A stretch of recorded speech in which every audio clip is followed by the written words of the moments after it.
بسم اللہ الرحمن الرحیم۔ تفسیر فہم قرآن صفحہ نمبر 46 ہے اور آیت نمبر 67 ہے، 67۔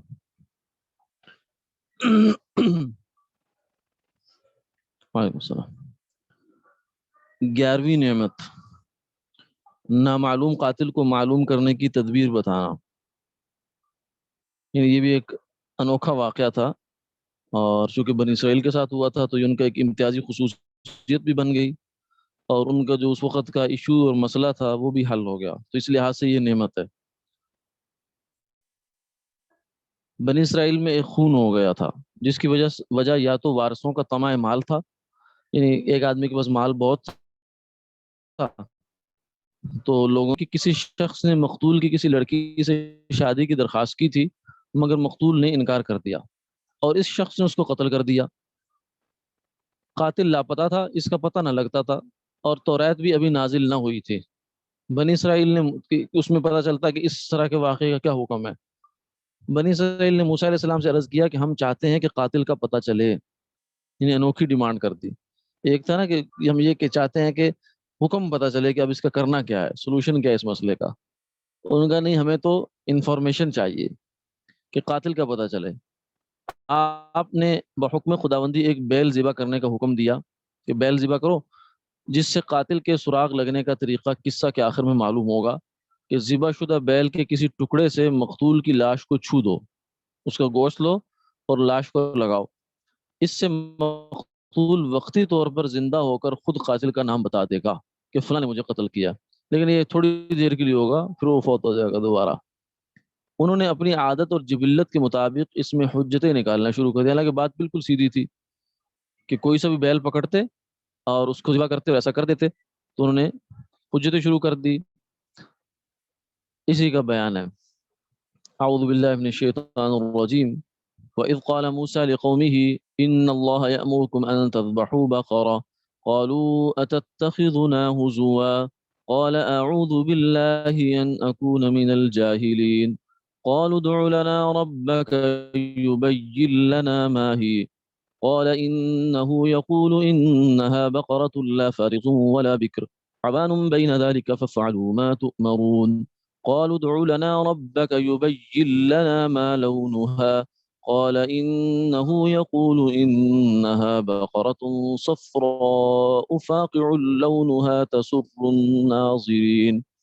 قالوا ادع لنا ربك يبين لنا ما هي إن البقرة شابه علينا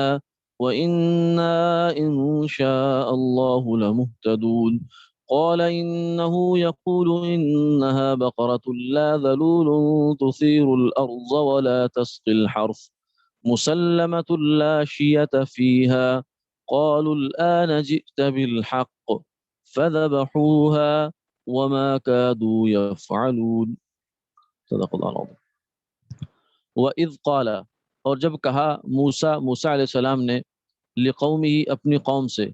ان اللہ بے شک اللہ یأمرکم حکم دیتا ہے تم کو کہ ان تذبحوا بقرہ ذبح کرو ایک بیل،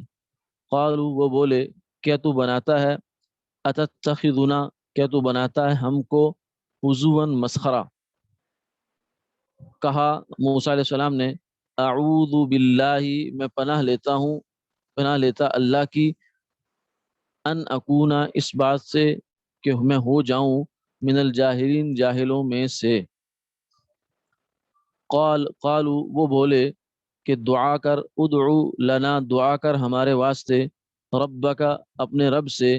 یبین لنا ما ہی کہ بیان کرے ہم سے کہ وہ بیل کیسا ہو، یبین لنا بیان کرے لنا ہم سے ما ہی وہ بیل کیسا ہو۔ قال کہا موسیٰ علیہ السلام نے، وہ فرماتا ہے، انہو وہ، یقول فرماتا ہے،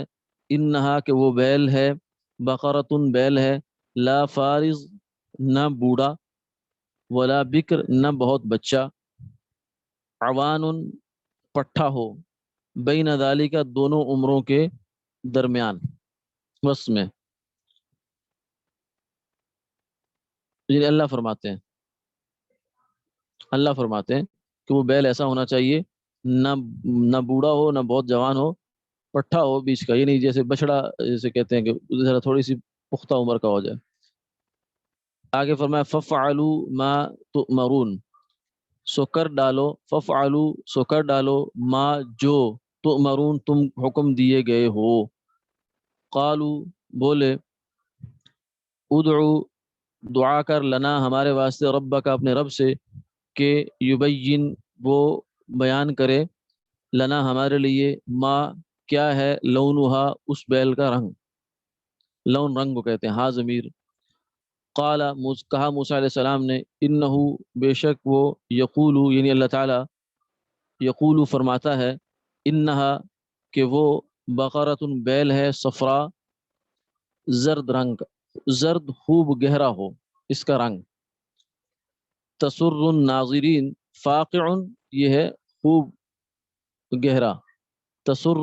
خوش کر دیتا ہو، فرحت دیتا ہو، ناظرین دیکھنے والوں کو۔ قالو بولے، ادعو آپ دعا کریں ہمارے واسطے اپنے رب سے، ادعو لنا ربک، یہ الفاظ مشترک آ رہے ہیں پیچھے سے بھی، یبین کہ وہ کھول دے، لنا ہمارے لیے، ما ہیا کہ وہ بیل کو بتا دے ہم کو کہ کس طرح کا ہے وہ، ان البقرہ کیونکہ البقرہ بیل، تشابہ علینا ہمارے اوپر مشتبہ ہو گیا ہے، وَإِنَّا اور ہم، ان اگر، شاء چاہا، اللہ نے، لمہتدون تو ضرور ٹھیک سمجھ لیں گے، یعنی اب ہم اس کو سمجھنے کی پوزیشن میں آ گئے، لیکن کافی پیچیدگی ہو گئی ہے، لہذا اگر اب اللہ کی مرضی ہوئی تو ہم سمجھ لیں گے۔ پھر آگے آئی حکم، قال فرمایا موسیٰ علیہ السلام نے، انہو یقول اللہ تعالیٰ یہ فرما رہے ہیں، انہا کہ وہ ایک بیل ہے، نہ محنت کرنے والا، لا ذلول محنت سے مراد تثیر الارض کہ جوتتا ہو زمین کو، یعنی اس سے کھیتی باڑی کا کام لیا جاتا ہو، ولا تسقی الحرث اور نہ ہی وہ پانی دیتا ہے کھیتی کو، سالم ہو عیب سے، مسلمۃ عیب سے سالم ہو، لا شیۃ فیہا نہ کوئی داغ ہو اس میں۔ بولے، اب اس کے جواب میں کہنے لگے، الآن جئت بالحق اب لایا تو ٹھیک بات، الآن اب، جئت تو لایا، بالحق کی ٹھیک بات، پھر ذبح کیا، فذبحوها پھر ذبح کیا اس بیل کو، وما اور نہ، کادو وہ لگتے تھے، یفعلون کہ ایسا کر لیں گے۔ تفسیر، اور وہ زمانہ یاد کرو جب حضرت موسیٰ علیہ السلام نے اپنی قوم سے فرمایا کہ حق تعالیٰ تم کو حکم دیتے ہیں، اگر تم اس لاش کے قاتل کا پتہ لگانا چاہتے ہو تو تم ایک بیل ذبح کرو۔ وہ کہنے لگے، کیا آپ ہم کو مسخرہ بناتے ہیں؟ کہاں قاتل کی تحقیق، کہاں جانور کا ذبح کرنا، یہ تو آپ نے ایسی بات کر رہے ہیں کہ اس کو کوئی تک نہیں ہے۔ موسیٰ علیہ السلام نے فرمایا، نعوذ باللہ، جو میں جہالت والوں کا کام کر کے انہی میں سے ہو جاؤں کہ احکام خداوندی میں تمسخر کرنے لگوں۔ یہ دیکھ کر ہیلے بہانے کرنے کی خاطر وہ لوگ کہنے لگے کہ اچھا اگر یہ حکم خداوندی ہے تو آپ ہمارے لیے اپنے رب سے درخواست کیجئے کہ وہ ہم سے بیان کر دیں کہ اس بیل کے کیا اوصاف ہیں، صفات کیا ہیں۔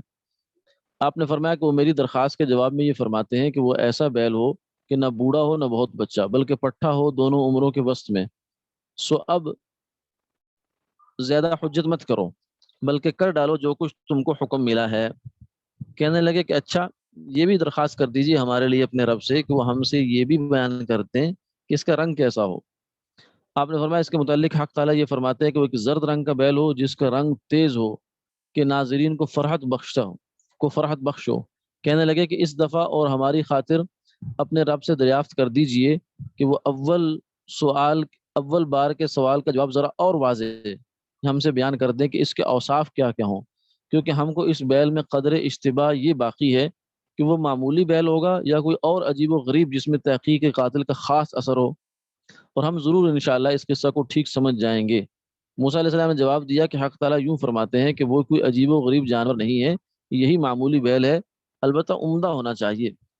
کہ اوصاف مذکورہ کے ساتھ نہ تو حل میں جوتا چلا ہوا ہو جس سے زمین جوتی جائے، اور نہ کنویں میں جوڑا گیا ہو کہ اس سے زراعت کی آبپاشی کی جائے، غرض ہر قسم کے عیب سے سالم ہو سالم ہو اور اس میں کسی طرح کا کوئی داغ نہ ہو۔ یہ سن کر کہنے لگے کہ ہاں، اب آپ نے پوری اور صاف بات فرمائی۔ ان کا خیال تھا کہ اس طرح کے سوال کر کے بیل کے جو اوصاف ذکر ہوں گے، اس طرح کا بیل شاید ملے ہی نہیں،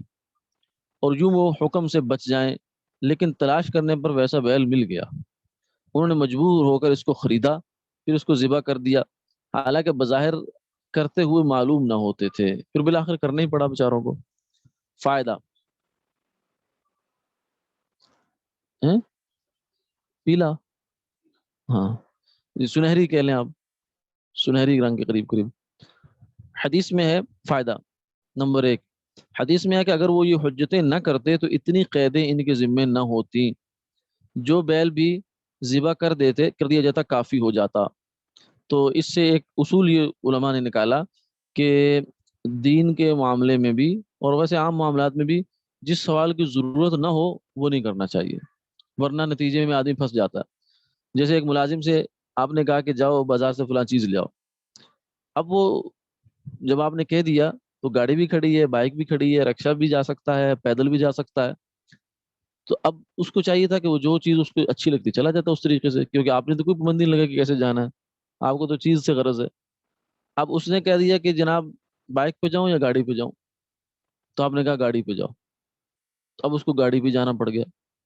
تو یہ ایک اس نے ایکسٹرا برڈن اپنے اوپر ڈال لیا سوال کر کے، جس سوال کا کوئی ضرورت نہیں تھی اس نے بلا ضرورت سوال کیا، تو اس کو پھر اس نے اپنے لیے مشکل بنا لیا۔ اب وہ گاڑی میں پیٹرول نہیں ہے، آگے 10 مسئلے گاڑی کے ساتھ ہو سکتے ہیں، تو اب اس کا دل چاہ رہا ہے کہ میں بائک پہ جاؤں، تو پھر ادھر سے تو حکم آ گیا کہ نہیں گاڑی پہ جانا ہے، تو اپنے لیے مصیبت خود کھڑی کی اس نے، یہ مالک نے اس کے ساتھ کچھ نہیں کیا۔ تو بنی اسرائیل کے ساتھ جو یہ اتنی قیدیں بڑھتی گئیں اور وہ معاملہ جو ہے بہت کلوز ہوتا چلا گیا کہ ایک ہی بیل بچا، تو اس کے موجب وہ خود بنے تھے۔ نمبر 2، بعض حضرات نے بقرہ کا ترجمہ گائے کا کیا ہے یہاں، جبکہ یہاں بیل کا کیا گیا، تو مراد اصل جنس ہے، خواہ گائے ہو یا بیل ہو۔ تو اس سے ہو سکتا ہے مذکر ہو یا نر مادہ، یہ کوئی ہماری اس میں بحث کی چیز نہیں ہے، یہ بھی ایسے ہی سوال ہوگا جیسے خود بنی اسرائیل نے سوال کیا، تو کیسا ہونا چاہیے۔ تو اس طرح کے سوال جو ہیں وہ سوال وہ کرنا چاہیے جس کا کوئی عملی فائدہ نکلے انسان، چاہے عقیدے کا عمل فائدہ ہو یا پریکٹیکل عمل کا فائدہ ہو۔ رب یا پھر اگلی صورت ہے انشاءاللہ کل دیکھیں گے، آج تھوڑا سا ہو گیا، ٹھیک ہے، جزاک اللہ۔ السلام علیکم، سبق ہے نا اگلا؟ اچھا، السلام علیکم۔